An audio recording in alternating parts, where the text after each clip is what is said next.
நண்பர்களுக்கு வணக்கம். விஜயின் அரசியல் வினோதமாக இருக்கிறது. ஒரு பக்கம் அவர் பெரியார், அம்பேத்கர் அவர்களை போற்றுகிறார், இன்னொரு பக்கம் பகவத்கீதையை கையில் வாங்கிக்கிடுறாரு. பிறப்புக்கும் எல்லா உயிர்க்கும் அப்படின்னு ஒரு டேக்லைன் வச்சிருக்கிறாரு. ஆனால் பகவத்கீதை என்பது ஒரு வார் லிட்ரேச்சர். அது எதிராளிகளை, அதாவது தன் சொந்த உறவுகளாக இருந்தாலும் சரி, அவர்களை கொன்றொழித்து விட வேண்டும் அப்படின்னு சொல்கிற ஒரு தத்துவம் கொண்ட, ஒரு ஆரிய தத்துவம் கொண்ட லிட்ரேச்சர். ஸோ இப்படி முரண்பட்டதாக இருக்கிறது. இன்னொரு பக்கம் போய் ஆர்.என். ரவி அவர்களிடம் மனு கொடுக்கிறார். இந்த ஆர்.என். ரவிகிட்ட மனு கொடுக்குற இந்த டோன் இருக்கு இல்லையா, அதுவே ஒரு சங்கித்தனமானது. நீங்கள் அரசுக்கு எதிராக இயங்குகிறவர்கள் நேரடியாக போய் இந்த பாஜகவின் ஏஜெண்ட்டாக இருக்கிற ஆர்.என். ரவிகிட்ட போய் நிற்கிறாங்க. இந்த வேலையைத்தான் இவரும் செய்கிறார் அப்படின்றத பார்க்கும்போது, ஸோ ஒட்டுமொத்தமாக இவர் ஒரு சங்கி அஜெண்டாவில் இருக்கிறார் அப்படின்னு நம்மளால் புரிஞ்சுக்கிட முடியுது. கூடுதலாக ஒரு முக்கியமான தகவல் சமீபத்தில் வெளிவந்திருக்கு. அவருக்கு முக்கிய ஆலோசனை வழங்குகிற இடத்தில் 2 பேர் இருக்கிறாங்க. ஒருத்தர் ஜான் ஆரோக்கியசாமி. இவர் ஏற்கனவே மாற்றம், முன்னேற்றம், அன்புமணி அப்படின்னு சொல்லிட்டு அந்த கேம்பெயினை உருவாக்குகிறவர். இந்த அரசியல் வியூகங்களை எல்லாம் வகுத்து கொடுக்குற அந்த பணியை தான் செய்கிறாரு.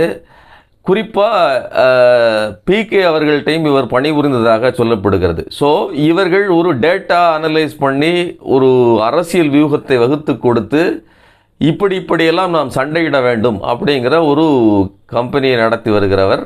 அதற்காக அவர்களை எப்படிலாம் தயார் பண்ணணும் அப்படிங்கிற அந்த ஃபார்முலாவை வச்சுருப்பாங்க. நீங்கள் மாடர்ன் உலகத்துக்கு இதெல்லாம் தேவைப்படுகிறது அப்படின்னு எதை வைத்திருக்கிறார்கள். இப்போ குறிப்பாக இவர் மேடையில் வரும்போது எப்படி வர வேண்டும், என்ன பேச வேண்டும், இதையெல்லாம் இவர்கள் முன்கூட்டியே தீர்மானித்து விஜய்க்கு கொடுக்கிறார்கள். இப்போ இதற்காக இவர்கள் பெற்றுக்கொண்ட தொகை, யார், ஜான் ஆரோக்கியசாமி பெற்றுக்கொண்ட தொகை என்பது 11 கோடி ரூபாய். 11 கோடி ரூபாயை பெற்றுக்கொண்டுதான் ஜான் ஆரோக்கியசாமி, அதாவது முன் பணமாக பெற்றுக்கொண்டுதான், முன்கூட்டியே பெற்றுக்கிட்டு தான் அந்த வேலையில் இறங்கியிருக்கிறார். இந்த ஜான் ஆரோக்கியசாமியை விஜயிடம் அழைத்து வந்தவர் யார் அப்படின்னு பார்த்தோம்னா, அவர் தான் ரொம்ப முக்கியமான நபர். அருள்ராஜ் IRS. இந்த அருள்ராஜ் மத்திய அரசு பணியில் இருந்து கொண்டு இவ்வாறு விஜய்க்கு மறைமுகமாக ஆலோசனை சொல்லுகிற, அவர்களுடைய கட்சியினுடைய முக்கிய ஒரு தீர்மானகரமான சக்தியாக இருப்பதென்பது அதாவது அரசியல் வட்டாரத்தில் சர்ச்சைங்கிறத தாண்டி அவருடைய IRS பதவியில் இருப்பதால் சக ஊழியர்களும் சக அதிகாரிகளுமே இதில் கடுமையான கடுப்பில் இருக்காங்க. ஒரு அரசு பணியில் இருந்துக்கிட்டு ஒன்று விஜய்க்கு வேலை செய்கிறார், இன்னொரு பக்கம் அரசின், மத்திய அரசு, ஒன்றிய அரசினுடைய நடவடிக்கைகளுக்கும் எதிராக கூட சில நேரங்களில் விஜயை வழிநடத்துகிறார் அப்படிங்கிற குற்றச்சாட்டுகளும் விஜயின் கட்சி தரப்பில் இருக்கிறது. இப்போது சில நிர்வாகிகள், விஜயினுடைய நிர்வாகிகளில் சிலர் என்ன சொல்கிறாங்க அப்படின்னா, விஜய் விநாயகர் சதுர்த்திக்கு வாழ்த்து சொல்லாததுக்கு பின்னணியில் இந்த 2 பேரின் சிந்தனை போக்கு இருக்கிறது அப்படின்னு சொல்கிறாங்க. ஒரு ஒன்றிய அரசு அதிகாரியை கட்சிக்குள் முக்கிய பொறுப்பில் வைத்து கொண்டு செயல்படுவதற்கான அனுமதி என்பதே மேலிடத்திலிருந்து தான் கிடைத்திருக்கும். ஒருவேளை எங்களுக்கு எதிராக நீங்கள் அரசியல் செய்யுங்கள்ங்கிற அந்த அனுமதியும் கூட, இப்படிலாம் செய்யுங்கள்ங்கிறது கூட மேலிருந்து தான் இவர்களுக்கு வந்திருக்கும் அப்படிங்கிறது என்னுடைய கருத்து. இப்போது கீழே இருக்கக்கூடிய தொண்டர்கள் பாஜகவுக்கு எதிராக செயல்படுவதற்கு இவர்தான் காரணம்னு நினைக்கிறாங்கங்கிறது ஒரு தகவல். ஆனால் பாஜக தான் இப்படி செயல்படுங்கள்னு அஜெண்டாவையே கொடுத்து இவர்களை அனுப்பியிருக்கும் அப்படிங்கிறது என்னுடைய கருத்து. இன்னொரு முக்கியமான விஷயத்தையும் பார்க்க வேண்டியிருக்கு. என்ன அப்படின்னா, பனையூரில் தான் இப்போது பாமகவினுடைய தலைவர் அன்புமணி அலுவலகம் அமைத்திருக்கிறேன், பனையூருக்கு வாங்க அப்படின்னு தன்னுடைய கட்சிக்காரர்களை சொல்கிறார். இன்னொரு பக்கம் விஜய் ஏற்கனவே பனையூரில் குடிகொண்டிருக்கிறார். ஸோ ஒரு ஊருக்கு 2 பண்ணையார் அப்படிங்கிற நிலைமையில் தான் பனையூர் இருக்கிறது.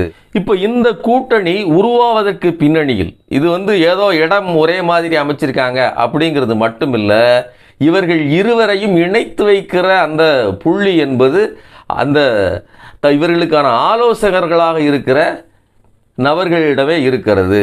அருள்ராஜ் IRS ஜான் ஆரோக்கியசாமியை கூட்டிட்டு வர்றாரு.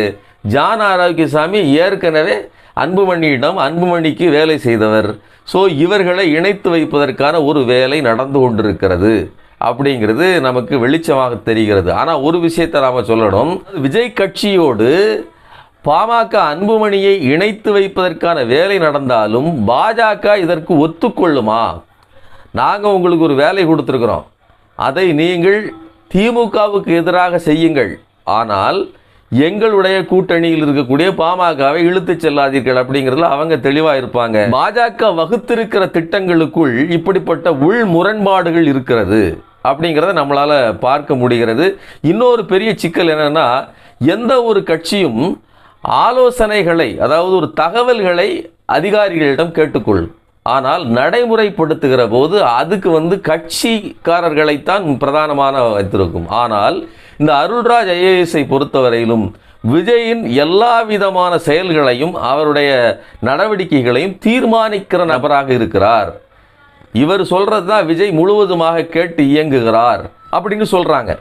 ஸோ ஒரு பியூரோக்ரட்டை எந்த ஒரு கட்சியும் பிரதானமான முக்கிய இடத்தில் வைத்திருக்காது. நீங்கள் திமுகவாக இருந்தாலும் சரி, அதிமுகவாக இருந்தாலும் சரி, எந்த ஒரு கட்சியும் கட்சியின் உறுப்பினர்கள் மற்றும் அதில் பொறுப்புகளில் இருக்கக்கூடிய நபர்களுக்குத்தான் முக்கியத்துவம் கொடுக்குமே தவிர இந்த மாதிரி பியூரோக்ராட்டுகளினுடைய சிந்தனைகளை, அவர்களுடைய கொள்கைகளை எல்லாம் கேட்டுக்கிட்டு நடந்தாங்க அப்படின்னு சொன்னால் அவர்கள் அரசியல் செய்ய மாட்டார்கள். அதற்கான ஒரு முக்கியமான உதாரணத்தை இந்த இடத்துல சொல்லணும். என்ன அப்படின்னா, விஜய் கட்சிக்குள் உட்கட்டமைப்பை அவர்கள் சரியாக இன்னும் வலுப்படுத்தவில்லை அப்படின்னு அது எல்லோருக்கும் தெரியும். விஜயே அதை பார்த்து அதிர்ந்து போயிருக்கிறார். நேரடியாக விசாரிக்கும் போது விஜய்க்கு கீழே இருக்கக்கூடிய நபர்களுக்கு எந்த ஒரு பெரிய அரசியல் அறிவும் புரிதலும் இல்லை. அவர்கள் நாளைக்கு ஒரு பூத் கமிட்டி அமைக்கிறாங்க, ஒரு தேர்தலை எதிர்கொள்வதற்கு இதுக்கெல்லாம் தயாராக இல்லாத நிலையில் இவர்களுடைய கட்டமைப்பு இருக்கிறது. அப்புறம் கட்சிக்குள் புதிதாக வருகிறவர்கள், வேற கட்சியிலிருந்து புதிதாக வருகிறவர்கள் பல பேர் காத்திருக்கிறார்கள் கட்சியில் இணைகிறதுக்கு. அதுக்கான ஒரு ஏற்பாட்டை செய்து விஜயை சந்திக்க வைத்து உடனுக்குடனே ஒரு நல்ல மாற்றத்தை செய்வதற்கு இவர்கள் உடனடியாக தயார் செய்யவில்லை. இதனால் அவர்கள் அப்படியே இருக்கிறார்கள், அந்த கூட்டம் அப்படியே ஹோல்டாகி இருக்குது.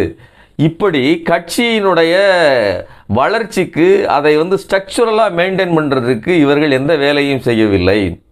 ஸோ இதுலேருந்து என்ன தெரியுது அப்படின்னா, ஒரு பியூரோக்ராட்டையோ அல்லது ஒரு அரசியல் வியூக அமைப்பாளரையோ அந்த அறிவுரையை மட்டும் கேட்டுக்கொண்டு நடப்பதாக இருந்தால் இவர்கள் மேலோட்டமாக அரசியல் செய்து கொள்ளலாம். நாம் நம்மளுடைய பிம்பத்தை கட்டமைத்து வைத்திருந்தால் போதுமானது, கீழிருந்து வாக்குகள் தானாக வந்துவிடும் அப்படிங்கிற எண்ணத்தில் இருக்கிறார்கள் அப்படிங்கிறத பார்க்க முடியுது. ஸோ விஜய் சம்பளத்துக்கு ஆள் வைத்திருப்பதும் அவருடைய பேச்சை மட்டுமே கேட்டுக்கொண்டு செயல்படுவதும் அது ஈஸியாகவும் இருக்குது. விஜய்க்கு கீழே கட்டமைப்பை வலுப்படுத்தணும்னா அதுக்காக போய் மெனக்கெட்டு வேலை செய்யணும். ஆனால் விஜயை பொறுத்தவரையிலும் ஒரு நடிகருங்கிறதுனால இந்த கேரவன் அரசியலை அவர் எளிதாக ஏற்றுக்கொள்கிறார். அப்போ இந்த கேரவன் அரசியலையே கூட, கேரவன் அரசியல் நம்ம எதை சொல்கிறோம் அப்படின்னா, மனையூருக்கு கூட்டு வெள்ளத்தில் பாதிக்கப்பட்டவர்களுக்கு நிவாரணம் வழங்குவது, வீட்டுக்குள்ளேயே பெரியாருக்கு மாலையிட்டுக் கொள்வது, அறிக்கைகளிலேயே அரசியல் செய்வது. ஸோ இந்த கேரவன் அரசியலுக்கு இந்த அதிகாரிகள் ஈஸியாக வழிவகுக்கிறார்கள். ஆனால் ஒரு மத்திய அரசு அதிகாரி அருள்ராஜ் ஐஏஎஸ்ஐ எவ்வாறு ஒரு கட்சியின் ஆலோசகராக வைத்துக்கொள்ள முடியும், அவர் எல்லாவற்றையும் தீர்மானிக்க முடியும் அப்படிங்கிற கேள்வி பொது வெளியில் இருந்து கொண்டிருக்கிறது. இதற்கு விஜய் தான் பதில் சொல்ல வேண்டும்.